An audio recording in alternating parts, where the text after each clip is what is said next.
চুয়াডাঙ্গায় মিষ্টি কুমড়া চাষ করে লাভবান হচ্ছেন কৃষকরা। অল্প খরচে বেশি লাভ হওয়ায় প্রতি বছরই বাড়ছে এই সবজির চাষ। এ বিষয়ে আরো জানাতে সরাসরি যুক্ত হচ্ছেন সহকর্মী জামান আক্তার। যাব তার কাছে। জামান, এবছর মিষ্টি কুমড়ার ফলন কেমন হয়েছে?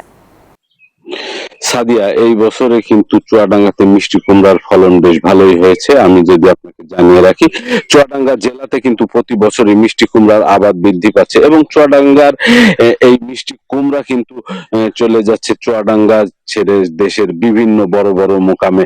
আমি কৃষি বিভাগের সাথে কথা বলেছি। কৃষি বিভাগ যেটি বলছে যে এবছর চুয়াডাঙ্গায় কিন্তু প্রায় 1000 হেক্টর জমিতে এই মিষ্টি কুমড়ার আবাদ হয়েছে।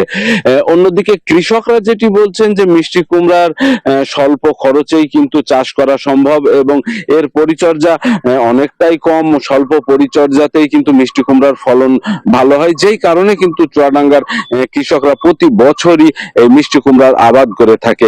কৃষি বিভাগের তথ্য মতে চুয়াডাঙ্গা জেলায় কিন্তু 8000 হেক্টর সবজির মধ্যে 1000 হেক্টর এই মিষ্টি কুমড়ার আবাদ হয়েছে। তো এই ছিল চুয়াডাঙ্গা থেকে আমার কাছে। ফিরছি স্টুডিওতে। জামান, ধন্যবাদ আপনাকে। প্রতি সপ্তাহে সর্বোচ্চ বার বিকাশ পেমেন্টে 50 জন হবেন পেমেন্ট চ্যাম্পিয়ন। জিতে নিন টিভি সহ আকর্ষণীয় সব প্রাইজ।